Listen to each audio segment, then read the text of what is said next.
Paqo Kuna discussion before the next apprenticeship starts tomorrow.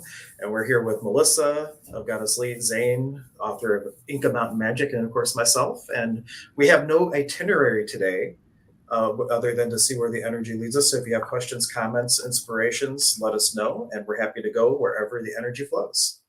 Absolutely. It's my favorite way to roll. However the energy flows. Yeah. So let us know. But we're very excited. Tomorrow we're going to be starting on the initiations of the Hot and Carpet. We have Richie saying good morning. Good morning, We're so Richie. looking forward to seeing you in person. And Absolutely. Chair Bear saying hello. I think she's in Ireland, right? I think Maryland? Ireland, I think. Oh, I thought you think said she's over. I knew she's you, over we the had ocean. discussed her being in Ireland before, and when I thought you said Maryland, I was like, whoa, she's No, close. no, no. Come on Yeah, over. and she says, yep, she's in Ireland. We have Kathy saying good morning. So we have all of our students checking in, some of our students, I should say. And yeah, but let's see what we'll get into. Is there anything, an inspiration? Ricky says that he's looking forward to seeing, or Richie. There is a Ricky as a student too, and I get Ricky and Richie mixed up all the time. So I apologize. I will probably be doing that through the whole program. And then we have Magic Mike saying good morning. We got Hello, Mike. all our whole crew tuning in here. Awesome. Yeah, I'm real excited to get started. It's always something I'd love to do. This particular tradition of the Hatan Carpai is something very special. It was passed down from Don Benito Correman Vargas, and it just holds a very unique and it's hard for me to even explain. More than anything else, I think it holds the medicine most needed at this time in Western culture to help us move forward and to advance as human beings, to advance our heart. It's not about the mind. It's really about the heart. We in the Western culture have pushed the mind as far as it pretty much can go. We have pushed it, that mental state. And look at the things we've done. This miracle that we're talking on, this virtual reality, the kind of journey work that we do right here over a computer, that is all because of technology. But we are really at the point in our history where our technology has far surpassed our humanity. But I don't even like to call it our humanity, but our heart. And really, I think for the future, for the new technologies to come up where they're not just reiterations of what we already have, we need to develop that heart filled to its fullest capacity, because that will give us a brand new way of approaching reality, which gives us brand new options for when we're programming our technology. And as we become more in tune with that heart field and the way it operates, because it's a little mini brain. A lot of people don't always realize that. But in the heart, back in the 90s, there was some studies done, and they found that there were nerve clusters in the heart, certain types of nerve cells that are only found in the brain. And they wondered, what are these doing here? Why do we have these? About 40,000. And they named them sensory neurites. And what we've discovered since then just echoes the indigenous masters of the past from every tradition, pretty much. And that is that we're not trying to view the world from here. Here's a beautiful tool for emergencies and for learning things. But really, when we go to apply them and when we go to being in this moment, it's all about the heart field. And it's about teaching that heart field to lead the biological brain. Right now, most of us in the Western culture, we lead by our intellect, and our heart, if we touch it at all, is something that is secondary, or as my teachers would say, it's the third thing on the list, usually for the Western culture, is the heart field. And to understand that heart is not just emotions. It's not just that.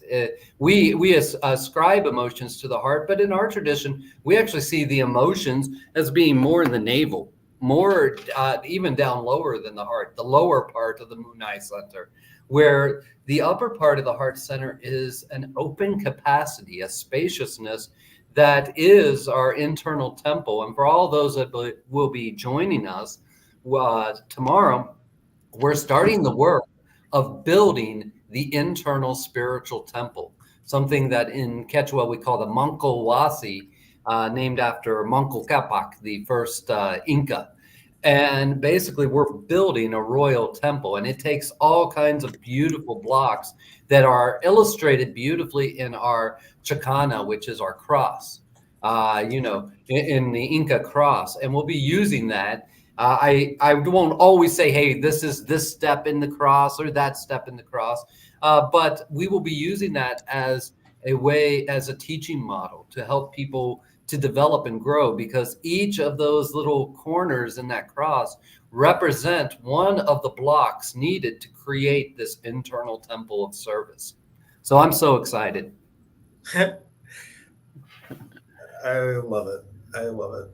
And we just had a couple other people tuning in saying good morning. We had Joyce saying good morning, and a single cat lady from Iowa saying hello. All kinds of people. Awesome. Cool. Cool.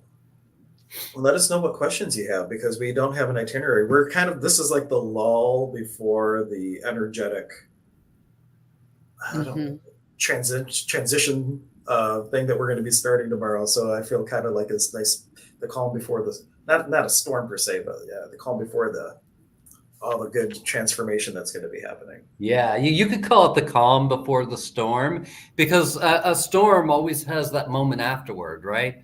That moment when the sun comes back out and there's just all that extra oxygen and all of the elements can come out, and then we can get a rainbow. And how cool is that? So it is the calm before the storm. And then at the end, we're going to have that beautiful rainbow as we join together our energies, our uniqueness, because this is not just a tradition of strict adherence to Andean philosophy or Andean thought. This is actually something that my teachers, my indigenous masters, saw as a birthright of humanity, as sort of like a spiritual practice, like people view Buddhism, that it's a practice that can enrich whatever spiritual path you're already on. And so it's about bringing that together at this time, because we're at a unique epoch in history. We just had these eclipses. We're just moving forward. We finished that one piece of work from like the Mayan calendar, for those that are into that started in about 2012 and lasted to 2021. And it's interesting that that's when the COVID thing started to really lift up. And it was in 2021, as if that was an ending point, something to teach us about our own humanity and where we're falling short in our communities and in our presence with one another. Melissa, is there anything in particular you're looking forward to most for the start of our next run? Just the whole, I always appreciate and look forward to the in-person, because it's different every single time.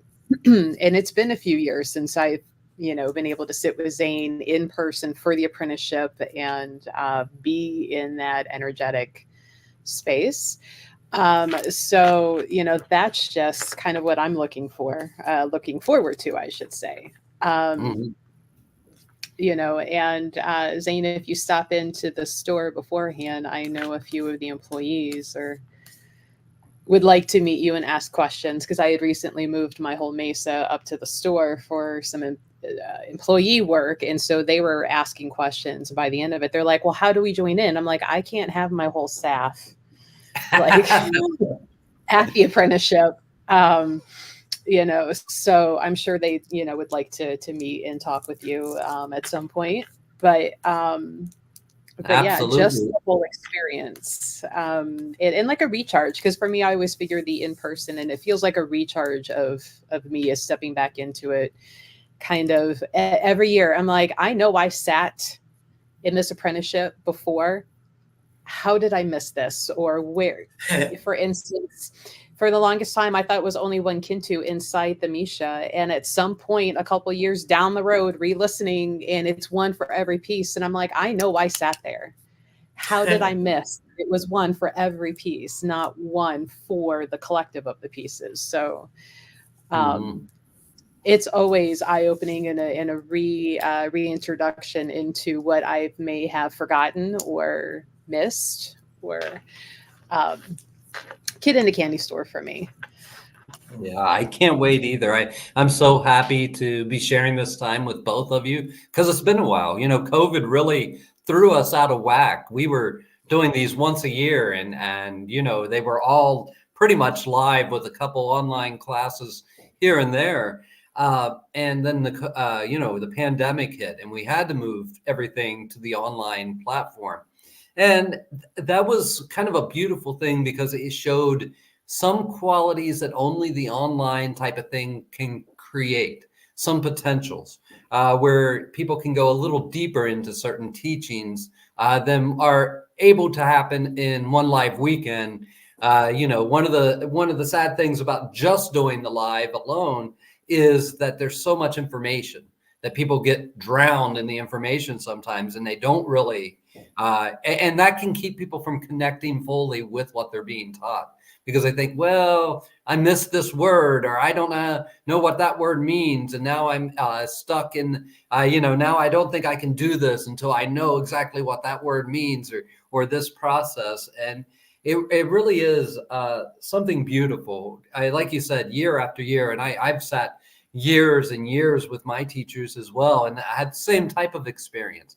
Oh yeah, something new, something that I just picked up this time, and that's part of the whole thing. That's why it's a family. We call it IU, you know, a family, because we're really building and growing with each other, and what people bring to the table, the experiences they have, the healings that they need, really stare a lot of what is taught and a lot of the apprenticeship. There's an underlying foundation that's the same every year, and it will always be there because that's the process. That's how the process works. But it takes years, sometimes decades, before you understand that process, before you know how to approach that process completely. And that's why it's so beneficial for people to sit in more than 1 year, because you will get more. But it's always by listening to your heart. You know, is this for me? Is this for me now?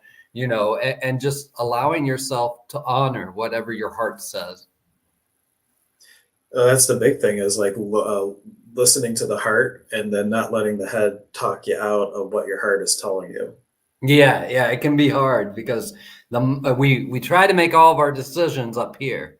You know, we try to put out logical facts and look at them and explore things from all these logical angles. And that's a beautiful thing. I'm not saying that isn't something that humans need to do, but often, especially when it comes to sacredness, the sacred experience does not happen here. The mind is the biggest obstacle to the sacred experience. Doesn't matter how much philosophy you learn and all this other stuff. In fact, oftentimes learning complex metaphysics and philosophy will keep you from the spiritual experience because it puts all these blinders on you. It gives you all of these little bits of candy, you know, that your mind that wake up the mind instead of letting it go into a slumber. Because we don't enter the spiritual experience in that high vibratory state of the mind. We enter it when we start to drop down into the body, into the heart. The heart creates the space for the experience to happen. The mind is used later, after the experience, you know, and I tell all of you that are going to be in the apprenticeship, you'll hear me say this during it many times. The mind, the analytical mind has a purpose, but it's for after the experience is over, after you've had your experience and you've come back from it, not while you're coming back either, but after you've had it and you've come back from it and you've had some time to be away from it, maybe a day or something, then allowing the analytical mind to start looking at it like a jigsaw puzzle, looking at it for hidden nuggets, little bits of information. One of the other things that we do in the West a lot of times is we'll get a download during something and we'll be like, oh, and we'll focus all of our mind on that download, making it so important that we pull ourselves out of the experience to kind of tease apart whatever we experienced. Where it's better if you let the whole experience come to a natural end. If you go in and you might be like, oh, I'm afraid I'll forget this, I have to write it down. Well, you know, especially some of my teachers, what they would say is if you would forget it before you had time to write it down, don't worry about it yet. You know, it's still cooking. It's not a done meal. You know, once it's completely done. It was maybe a teaser of something to come. And you'll remember it in the right moment when you're in a spiritual experience again. Then you'll remember it, and then you'll have a better understanding of it. And when it's time for it to stick, it will stick, and you'll remember it an hour later to write it down in your journal, to make a note of it somehow. I love that idea. I wish I had that sooner. But you always have it in the right divine timing. Yeah, absolutely. Yeah, and especially my Quechua teachers, originally Quechua was not a written language at all. It was through the textiles that they would tell the stories. It was through the textiles that they would remember the information. You weren't writing it all down. If you needed something and you needed to remember it tomorrow, you put it in a kuya, you put it in a stone, and then you let that stone remind you of it. And once again, that makes you go into your heart, because it's not the intellect of remembering where you got the stone. That plays a small portion of it, but just picking up the stone and drinking in its energy, and you start to remember. And remembering, especially things like that, doesn't mean you remember it word for word, or you remember it like a picture from a past thing. It means that you might get a brand new download of that old information. So you might hold that stone and suddenly you get an elevated download of what you learned when you put that in that stone.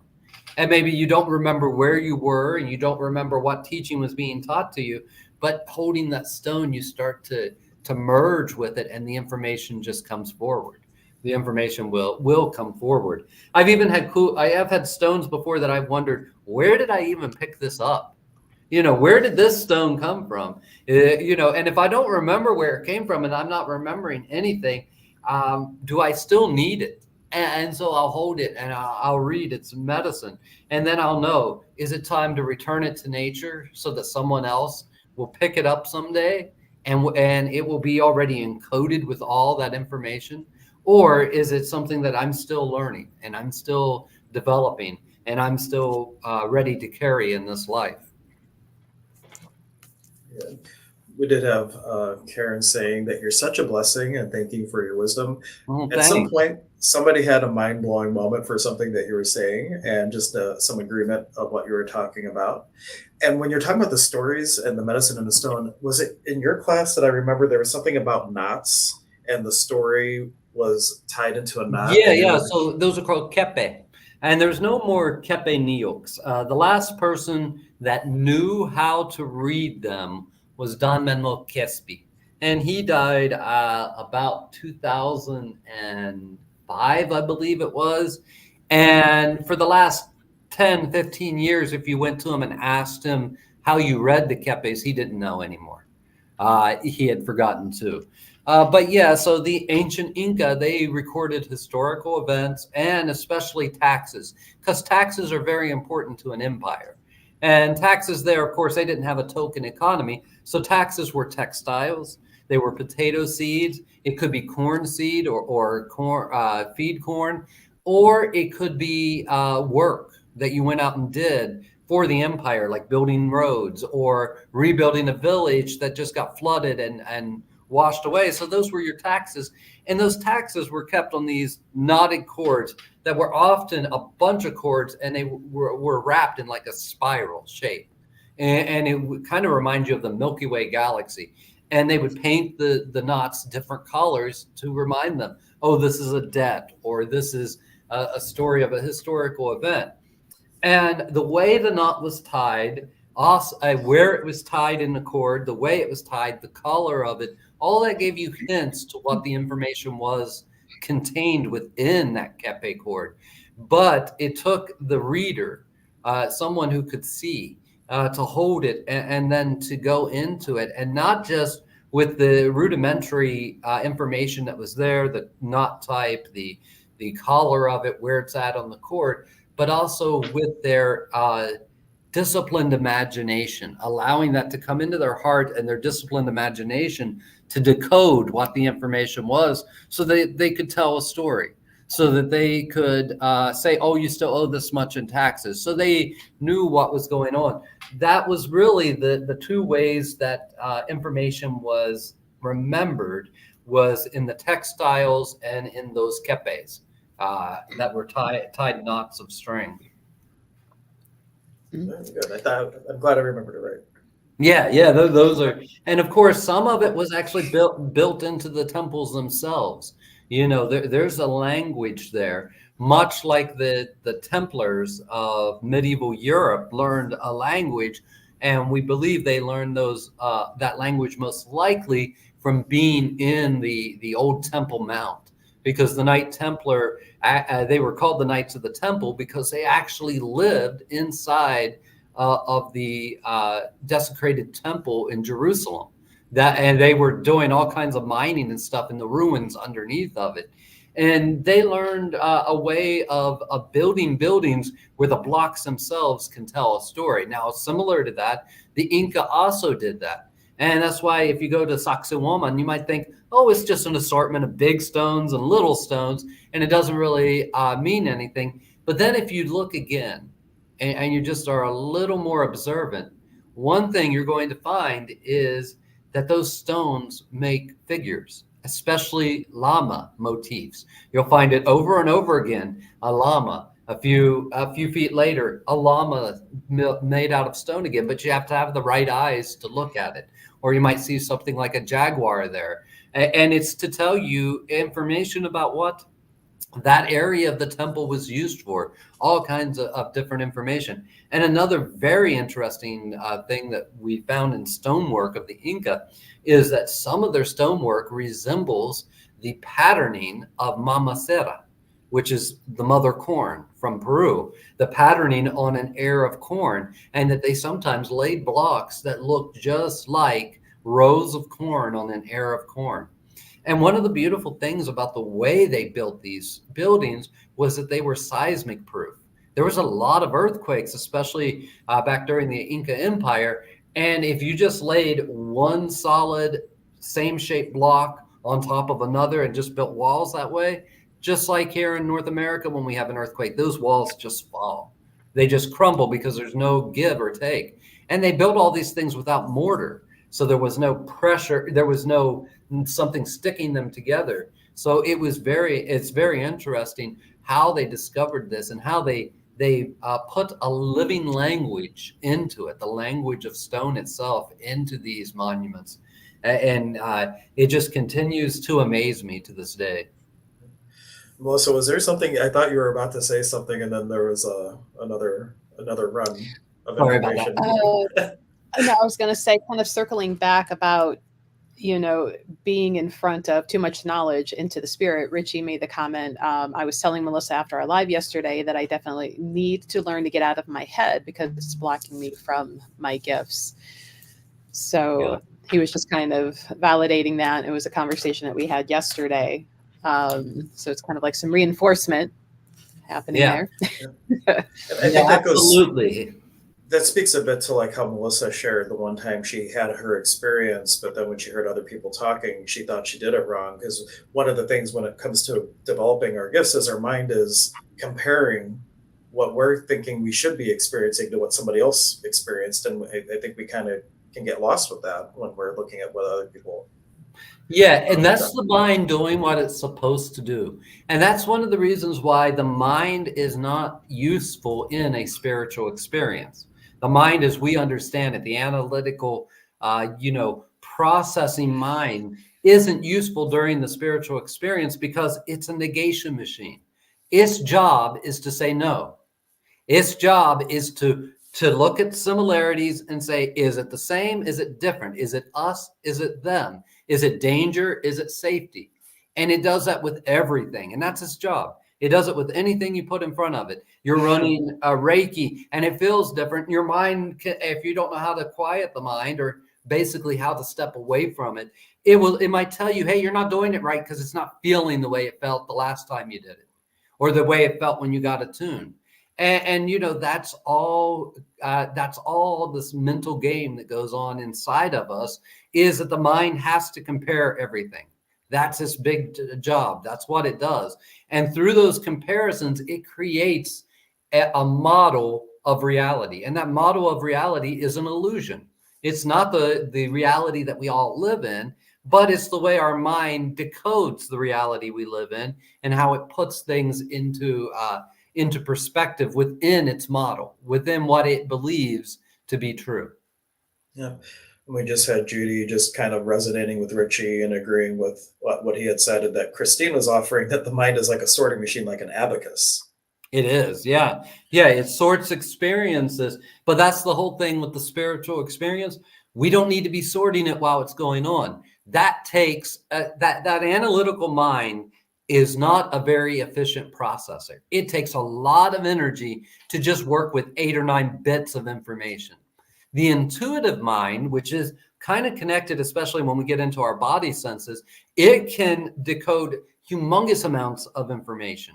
So it's really about how we're moving our way of processing from what we would see as the head brain understanding into a different center, so that we can experience it in more fullness. And then, like I said, using the analytical mind afterward to decode it, because it's great at that. That's what it does. And that's why it's so slow and why it takes so much energy, because it brings up 2 contrary points and it looks at it and says, is there any connection between them? And where are those connections and what are they? And it just goes down this rabbit hole, and that takes a lot of crunching power. But in our spiritual experiences, in our spiritual work, and in our healings, those of you who are healers, you don't need any of that. In fact, it will just keep you from being in the proper space to do your work. It will pop up from time to time. That's the beauty of it. The beauty is learning how to deal with it when it does pop up, and how to work with that mind, because it's one of our greatest tools in this reality, but we need to put it in its proper place. We need to use it when it's applicable to the situation we're working on.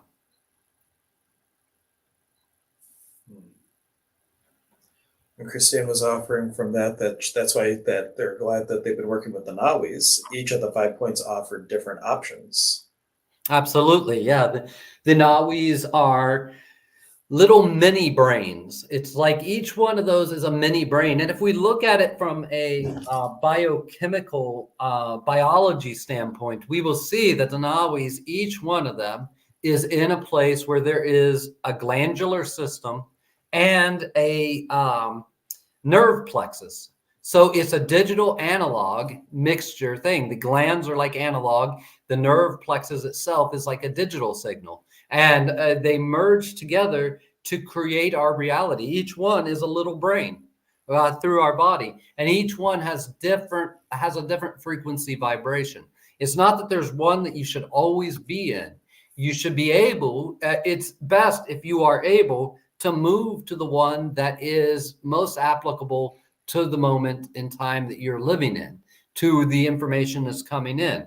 And that's something that we learn, is how to jump up and move between these processors, so that we can meet reality where reality is, not where we fantasize it should be.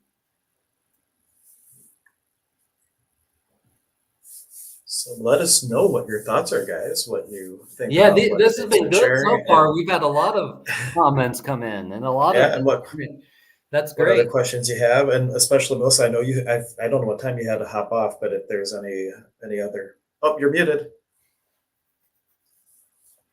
Sorry, I make sure my typing doesn't overtake on the back end. But yeah, I need to hop off and make sure my do not disturb is turned back off for the phone call. So,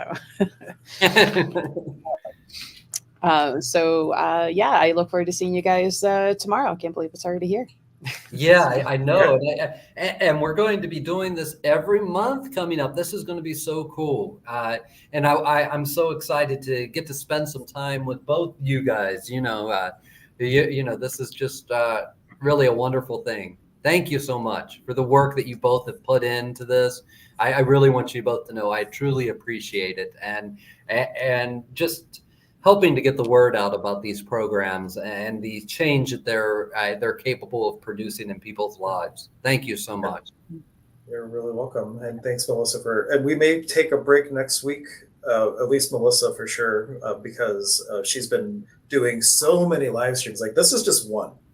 but she's doing like 10 a week or something insane. I'm probably exaggerating a little bit, but Melissa will Not quite probably that, but she's doing a lot of live streams, so there may be a little bit of a break now that the apprenticeship is going to be running. But what we also will be looking to do is, for those not joining us for the apprenticeship, what little things do we offer with Zane? Maybe a Despacho class or some other sort of thing where you could get a little taste of Zane in person, but not necessarily diving all the way into an apprenticeship. So we'll see what we can create with them. Yeah, I'm totally open to that. I Yep. love to present the information of this tradition in a way that people can take it home, because that's really what it's about. It's taking it home and applying it to your life, applying it. And a despacho class would be a great thing to do, because a lot can be taught in the despacho. And then, especially if you go home and you try to make your own despacho, that's beautiful. And it's one of the ways we learn Aini.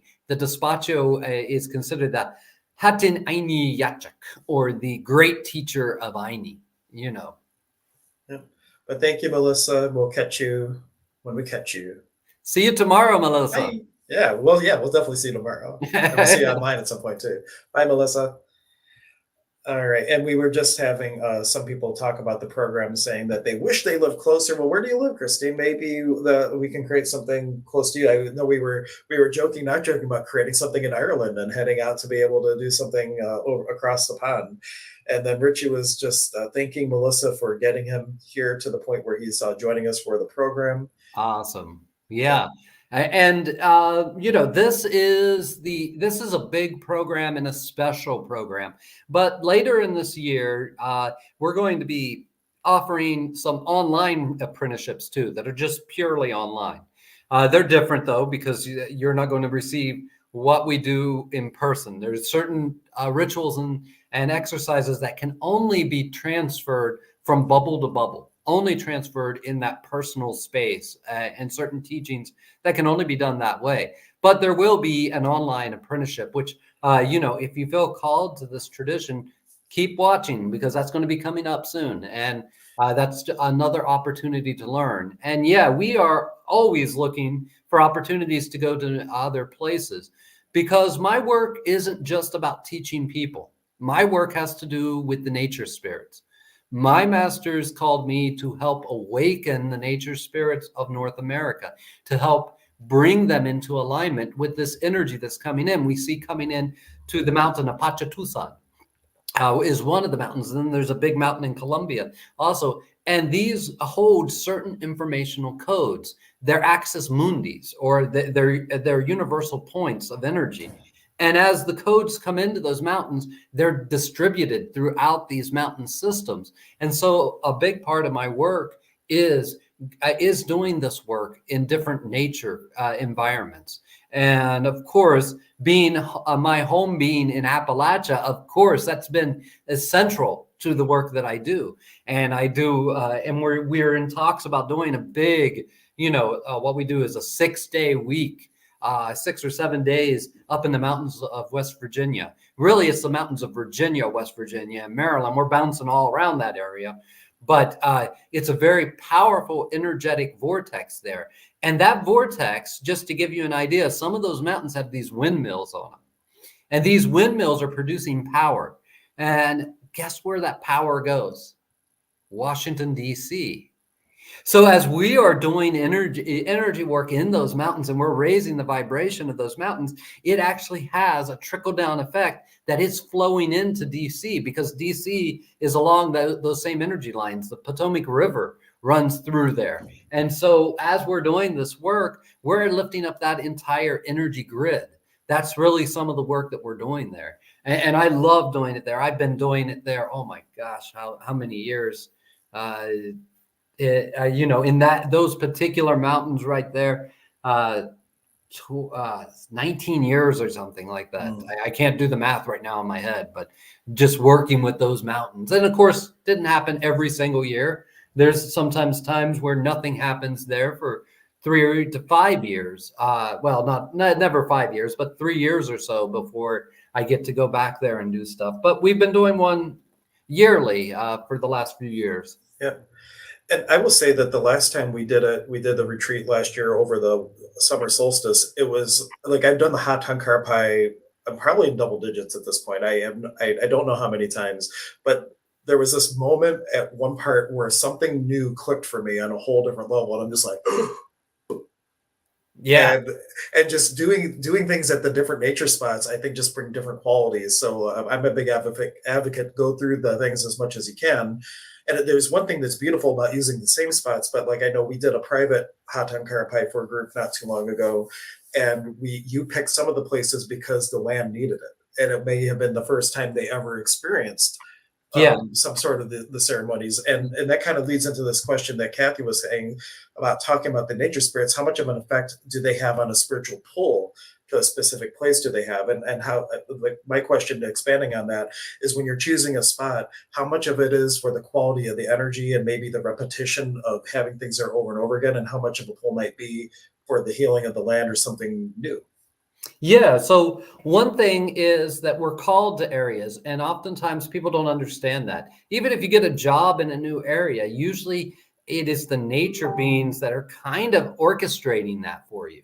They're kind of putting that together because you need to bring the energy from the nature spirits you are at to that place. And maybe it's only a temporary thing. Maybe you thought, oh, this new job is going to be a permanent job. And you're there 2 or 3 years, and then you realize it's not right anymore. And then you come back home. You come back to where you originally lived. Now, some people look at that and think, oh, man, I failed, or, oh, man, this didn't work out. This was not a successful thing. But really what it is you've learned the lessons you needed to learn in that new place. And now you're bringing an energy cord back with you to the place that you originally lived, because there needed to be that energy. A few years ago, I moved out to California. Now, I had been traveling out there a couple times, every couple months or so, I had been traveling out there. And in between that, I had been traveling to New York City. Now, this is an interesting occurrence because I realized when I was moving out there, one of the things I realized was I wasn't exactly being a go-between for the energy of Ohio to California. I was really being called at that time. I was just running back and forth between DC, California, and New York City, and I was just bouncing back and forth. And so what I was doing was I was creating these well-worn paths of energy back and forth, and also to New Jersey, to those coasts, kind of bridging those coasts. And of course, I'm not the only one. Everyone who travels from one to the other is doing this, but I was doing it in a conscious way where I understood that there was something of that New York energy, and it was a very particular energy of New York. It wasn't just any New York. It was a very particular energy of New York. And I was planting it out there in this mountain range, this Ortega mountain range. And I was bringing that Papa energy of the Ortega mountain range, and I was bringing that back across, creating this golden belt across the United States. And I understood that I was doing that. And like I said, not the only one. Every business person, even if they're completely spiritually dense, that's traveling between those two places, is, in a sense, bringing the energy back and forth. So we are called by the nature spirits, and they have a very strong pull. They have the pull where they could bring your mother and father, especially your mother, to the right place for you to be born.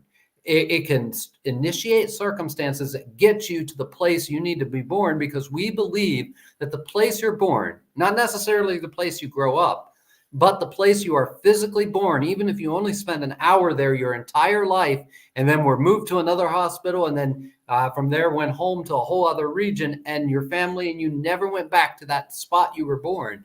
That spot has a unique energy quality, because those are the nature beings that decided to be your guides in this life and bring you. They fashioned out of the Akashic records, if you will, out of the very records of the earth, all of the spiritual energy and knowledge, and they wove together a field of space that we see as the soul, not the spirit. We in this tradition have a spirit and a soul, and they're not the same thing. But it wove together this thing that has all the information and all the potential to help you move forward on your soul's progress in this life.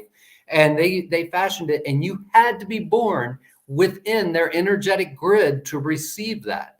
And it doesn't matter if you were born too early and had to be born at a hospital that you weren't supposed to be born at. Guess what? You were supposed to be born there. You were supposed to be born because you had to be close in the energetic grid work of these two nature beings who are your nature mom and dad, for your spirit to be able to live this soul life and to have all of the necessary potentiality to accomplish your soul's mission. And potentiality is an interesting thing because it doesn't mean you will ever do it. Potentiality, it just means that it's programmed in there if you do the work. If you do the work and you really push yourself that direction, you may be able to accomplish all those things. So that's very important. Now, the second part of the question that Hank added to that was, how do we select the nature sites? Well, there's certain criteria, of course, certain types of power spots we're looking to work with that are related to certain types of energetic qualities. But especially that little Hatankarpai we did last fall with that group, what I was called to look for mostly completely. There was a couple spots we always use, but mostly brand new spots that called out to me to be used. And, just look, sometimes it's as easy as looking at a map of an area. Sometimes, especially with the internet, it becomes a lot easier because you can kind of go to places before you actually go there, and you can kind of sense their energy and get a quality for them. But there were some particular places like that, that overhang that we worked with. Yep. That place was calling, and it really wanted this work to be done there as a way of acknowledging the ancient inhabitants of that area, the ancestral quality there, and to help reestablish a grid work between some sacred sites and that spot to kind of awaken, if you would, a spiritual city that used to live there that has all kinds of information that is now is being fed back through those Seke systems throughout our continent and all the way back down to South America, because it's not just about the sacred energy of South America and bringing it here. No, that would be a one-sided relationship, and we don't do that. Where every relationship we have is one of mutual respect and one of Aini, which means both is giving more than it gets and both is receiving more than it gave. And in that way, I know that's kind of paradoxical, but it's really what we need at this time, is that for South America to continue to grow, for the world to continue to grow, we need these nature beings in communication with each other and sharing their sacred energy, because sacredness isn't in one spot. Sure, we have certain wakas, we call them in the tradition, but we have certain spots that are extremely sacred, maybe a vortex at Sedona and things like that. But we have other spots that are very beautiful and sacred as well. And some of them have been purposefully turned off by humanity, because Mother Nature gave humanity this ability to slow down her energy centers. We use the word nawis, but to use a word that's more familiar, it's like Earth's chakras. And some of them have been purposefully turned off by the inhabitants, by the human beings. And now we are starting this work of reawakening these earth centers so that they are flowing energy in a unique pattern again, in a unique grid work pattern. And that grid work, and just if you could imagine it like a web, just the pattern that web makes creates certain information downloads and allows certain things to be accomplished. And that's just a beautiful quality of all this. Yeah, a couple things. One, we had Christine just sharing that that's why she spent 8 months in Chicago. Like, there was just an energy quality that she had to do that. And Ricky is looking forward to all the self-discovery and the aha moments. But as you were talking about Aini and that definition of put into it more than you take out, so many people are doing the opposite. Like, I remember Param, he would say that corporate efficiency is, how do I get the most out of this person and put the least into them? It's like the opposite. Yeah, that's another quality we call chaya, and that's the quality of the lower world. where they haven't learned Aini yet, which is a higher quality of exchange. And that's just like saying, hey, you want to buy this stone. You can't buy it. It's not for sale. But you want to buy this stone. I say it's this amount of money. The energy exchange happens when you give me that amount of money and I give you the stone. And then it's over. You know, that's the entire exchange. And the energy between us ends at that moment. That's this lower vibrational quality. But the higher vibrational quality of Aini is a continuous relationship of energy. It's when something is given and it continues to give. It continues to give forever. And what you give back continues to flow forever. And for your own personal perspective, you will always get more than you give, even though you're trying to give back as much as you give. The universe, the law of Aini says if it's in Aini, you will always get back more than you give. But you will always be you'll always be in debt trying to give back. And it's not like the Western concept of debt. And I want to, debt in the Western concept is like death. You know, you owe this and you're going to be hurt in a sense if you don't pay it. Yeah, there's legal things that could happen, all kinds of other things that could happen. It's not like that. It's like a divine credit system where your credit rating, the more you give, the higher your credit rating goes, but you're always in debt to all of these beings. You're in debt to your teachers. You're in debt to the spirits of the tradition, the lineage. You're in debt to the nature beings, but they're in debt to you. It's a mutual debt, and you're always giving and taking, even when you don't know it's happening. Even when I don't know, I performed something for someone and I feel like I've done it of my own personal power, that I do understand that my personal power is made from my relationships with the natural world. Yeah. Oh, it just went out of my head. Come back. Oh, the two things were, it's kind of the difference between recognizing you're in service to all of creation versus being in servitude. Like one has like a victim mentality and one is like, it's just the nature of things to walk hand in hand with the spirit of the universe to continue to create greater and greater and greater. And it's about expanding creation at that point. And in 1997, I was in Alaska and I bought my first little journal and I had written down in there, and one of my first 3 laws to live by was, into all relationships, always put in more than you take out. And I find it validating in a way that that kind of was Aini before I even knew what shamanism was or what Peru was about. And one example of what I feel, a good example of Aini, of how it kind of works, is the program of Alcoholics Anonymous. That started, it was about service and everything else. And like, you go into the program and that program helps you, and then you go help 10 other people. And those 10 people go help 10 other people. And look at AA without any real donations, or it's all just like $1 at a meeting, people throwing it into a little basket. What was created from one person just giving a little bit more than they receive from something. And look what blossomed and bloomed out of that. Absolutely. Yeah. It's a universal law. If you really realize it, the entire universe gave you so much for you to have this opportunity at life. It gave you these ancestral lines, and these people had to survive to a certain point in each generation, so your ancestors could be born so that you could receive that genetic information. There had to be those nature spirits involved so that you received that energetic information. And then there had to be the spirit involved, and everything had to align, and it all has to align within a field of free will, because nothing is forced. Sure, it's not your free will for a tornado to come through your neighborhood. That's not your free will, but your free will is how you react to that. So everything is within a field of free will. And for everything acting in its own free will to align, for you to even have been born, for you to even be here this moment, for you to have just tuned in somehow to receive this message, that is the entire universe conspiring on your behalf. And for that to even be orchestrated, it's not possible on a logical level. I cannot think of one computer algorithm that could ever make that happen. And logic just couldn't do it, because logic would have to override free will. And it just wouldn't be able to be done.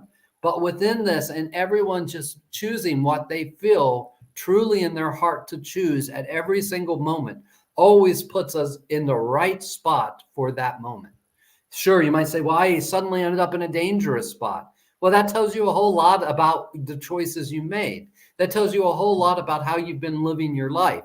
And it's not to say that you can ever, no amount of spiritual progress completely protects you from any kind of misfortune happening to you.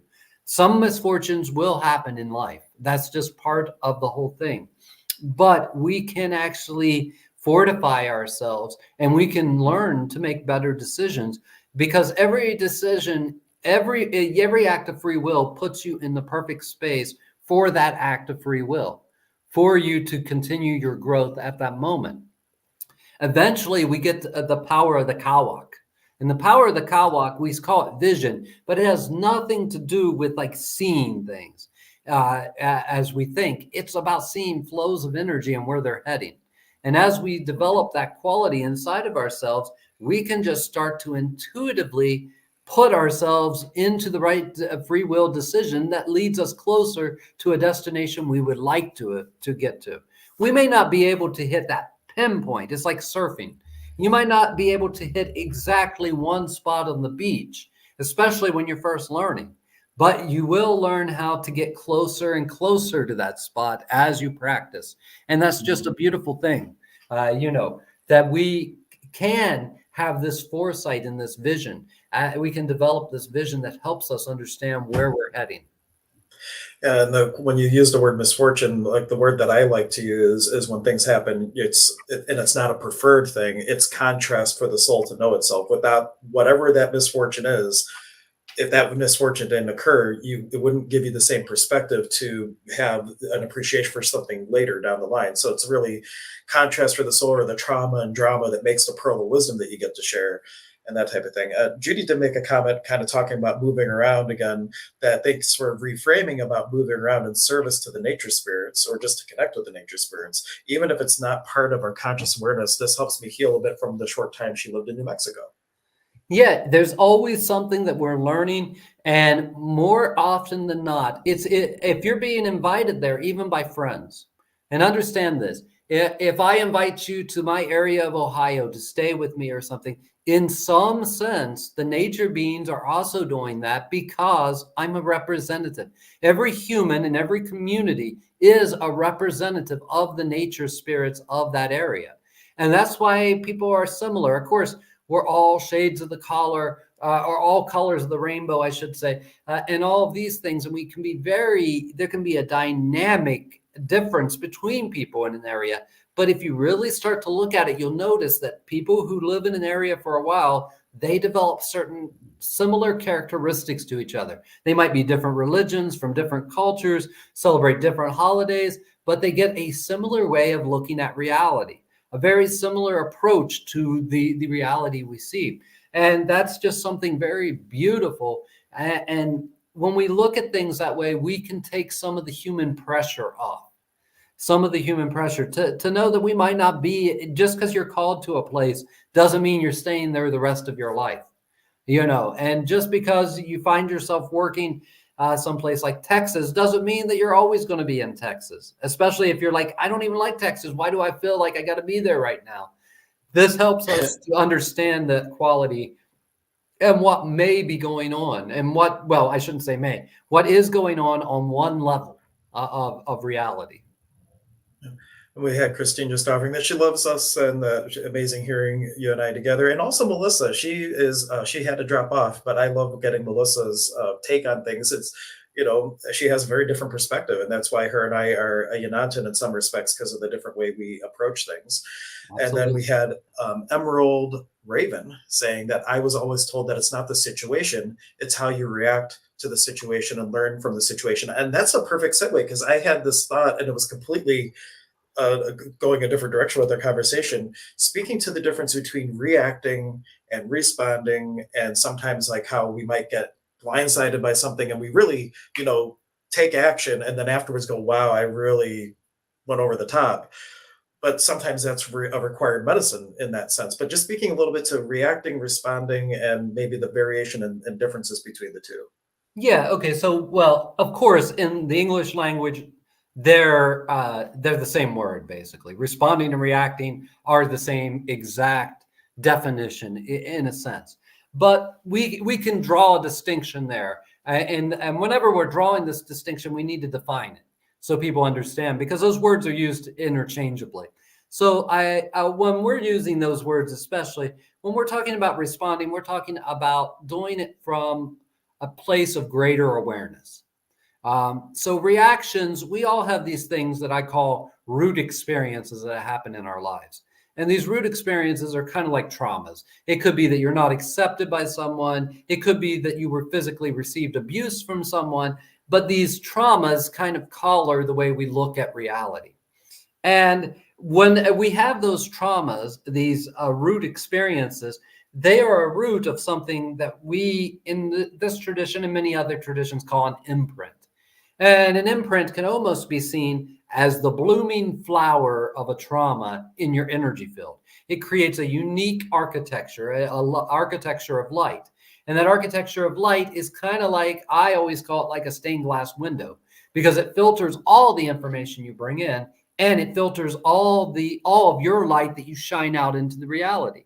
So it changes the way that the information comes in. The highest divine message coming to you has to come through the filter of your imprints, because you've put them there to protect you and to filter information. And that's why you might not be able to receive all the information in a download that was given to you, because you can only receive what your imprint will allow through. It will filter some of the light out. And likewise, the light that you're shining into the world, you may be shining the most beautiful light, but it can only shine through the stained glass of your soul back out into reality. And that tells people how to experience what you're offering, how to see the light that you shine.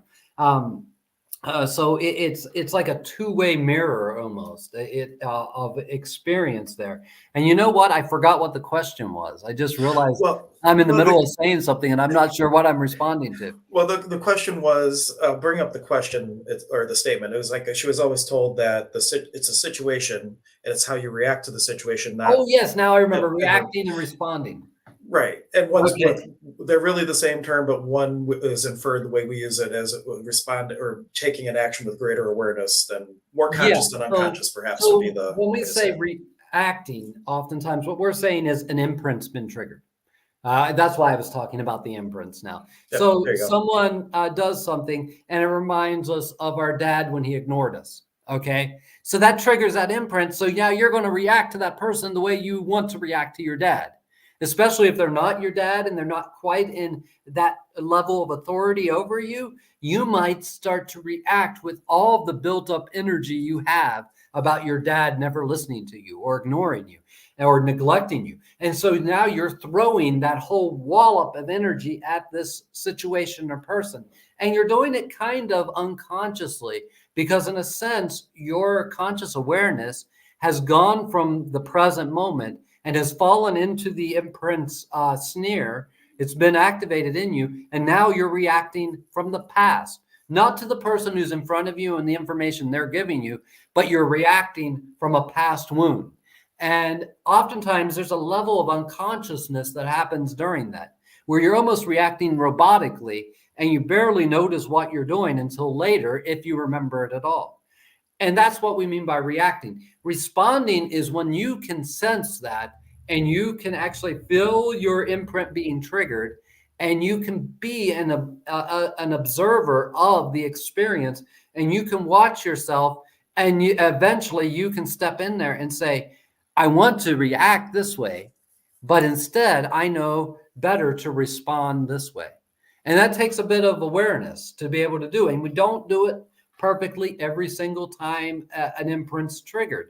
But every time an imprint's triggered and you are aware of it, and you're aware of the entire script, there's like a whole narrative script that will come into your head and your emotions, and you'll go right into that. And if you can become aware of that, that's step one. And that's monumental. That is one of the biggest steps in spiritual development, is to be able to create an observer that's outside of your own mind, that's outside of the situation and that can communicate with you what's happening right then. And then for you to actually step into that position of the observer, that's the next step. And then for that observer to have control of the body while all this imprint is being triggered. That's healing the imprint. And it doesn't matter if the imprint's still there to be triggered. Now it's been healed where you can observe the triggering, where you can observe the reactionary behavior you want to do, and where you can tame your passions to the point where you can choose how you're going to respond. And that's where we put respond in instead of react, because responding has a little bit more of a cooperative quality to the language. It has, to its language roots, there's more of a cooperative thing, where reacting is more something you just do. Responding says that there is a back and forth, a parlay of information is going on. Reacting says I'm throwing something, I'm making an action. So that's really how I basically define those and the differences between them. Well, I've had a lot of practice in this area, especially with my one son. Because kids, they do have the tendency to, but I've done a lot different where I can actually say to Anya, even like, I feel impulse to do this, but I'm not choosing that. I'm going to go choose this instead. And so I feel like I'm in the midst of some of those for myself, being able to heal those types of things. Judy was just saying this is extremely important stuff. I'm happy you're able to receive that. And Kathy is saying healing imprints is going to be crucial for me, to be sure. And for me, I like saying I've learned to navigate it. Because like you said, like I can still feel, okay, this is triggering, and maybe I'm seeing in Oliver something my brother might have done, and I wish my parents would have done a certain thing a certain way, and I'm now being that certain thing a certain way, but that wasn't necessarily a healthy certain way, Yeah. But I can catch myself more and more, but then I still have work to do. Got it. Well, here's the whole thing. We'll never completely erase the memory of what happened to you. And be grateful for that, because that's part of your soul's architecture. That's part of who you are. And so there's different periods of time where those imprints can trigger different kinds of reactions in us. And that's beautiful. But healing means that in the end, you are the owner of your own energy. You get to decide how you're going to create a frequency of energy and where you're going to put that frequency of energy. And the other thing to always remember is there's no wrong frequency of energy. Right. It's just a spectrum of energy, and all of them are perfect in certain situations and at certain times. So don't think that you're always going to react the same way, and don't expect yourself always to. That's the analytical mind getting in there again. You might say, oh, this first time that imprint was triggered and I realized it and I was able to take control of it, I changed my behavior to a very friendly way. And I was very nice and inviting to the person. And now it got triggered this time, and I was very matter of fact with them. I didn't show a lot of compassionate emotion. And just understand that there's times that you're not supposed to show a huge amount of compassion. There's times that you're supposed to be more matter of fact. In that situation, maybe it needed, with the person you're responding to, they needed more matter of fact, just cut and dry. Some of us are like that. We like things just spelled out for us. Yeah. And I've noticed that there's been times where I might be in an interaction with one of my kids and I feel that, and I consciously choose potency. Yeah. And it's okay. And I can't explain it exactly, but it's a very different experience when you're in that space and there is an element of, yes, I'm choosing this and that's okay, versus doing it and then going, oh my gosh, I was such a jerk. And or not even remembering exactly what. Or not remembering. Fortunately, I think I remember most of mine nowadays. But Emerald Raven was saying that I never thought about it until this video, but I have reactions based on doing something similar to my parents, but not in the best way. And that they're very much a cut and dry person. And it's all about bringing more consciousness to the unconscious and just staying as that witness and observer more and more and more, so you can have more conscious authority and choice in what you're choosing. Yeah, it's such a beautiful experience when that starts to really click for you. You suddenly realize you have a choice. where before that, you don't think you have a choice. You think almost that you're a victim of circumstance. But once it starts clicking for you, you start to realize, wait, I have a choice. And it may not just be one or two choices. Suddenly, sometimes you might be able to be so cognizant that you see 15 choices in front of you. And of course, that might be too many, and you can't even look at them all in time to react. So, yeah, so it's very beautiful when that starts to actually happen for you, when you start to actually get to that point and to just understand that that is huge in spiritual development. That is probably the biggest jump, is that experience of suddenly being able to be conscious all the time of your decisions, and to give yourself a slack when you decide to do something that you, maybe a part of you is like, I don't want to do that. I don't like doing that action, but you have consciously decided it. And that's so different than unconsciously reacting to something.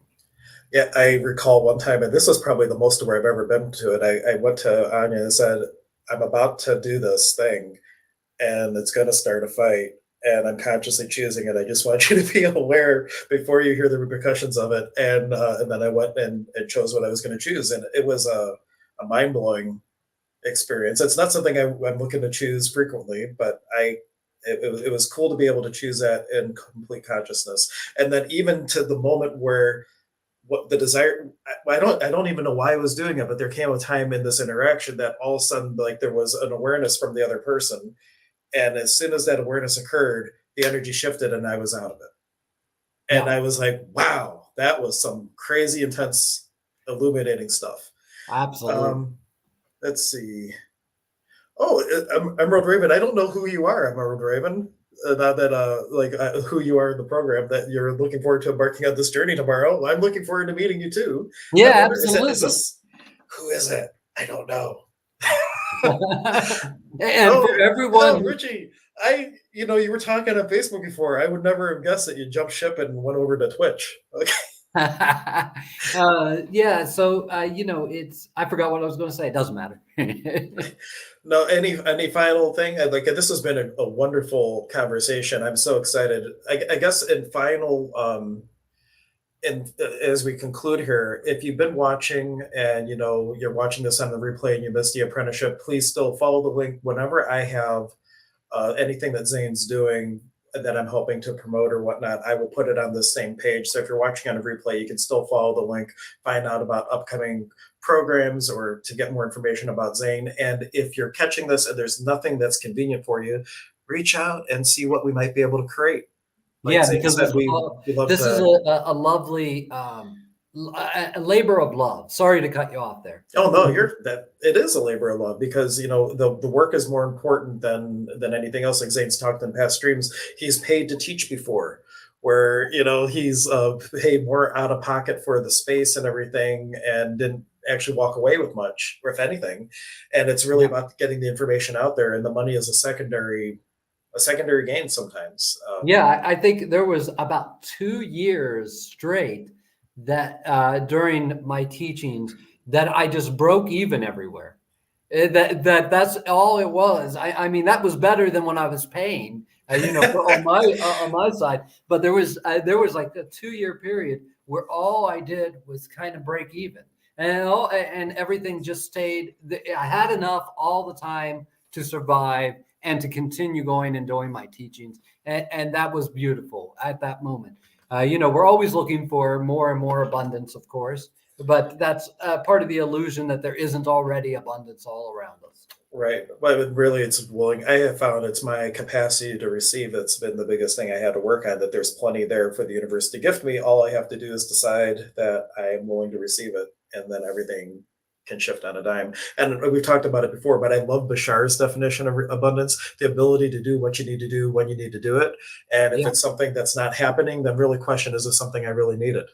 And where am I maybe not in alignment? So anyway, amazing conversation, brother. I really appreciate it. I can't wait to see you tomorrow. To embark on our next journey. Absolutely. But we'll catch you next time. And a Nike Kawaii, thank you. We love you. And we'll see you next time.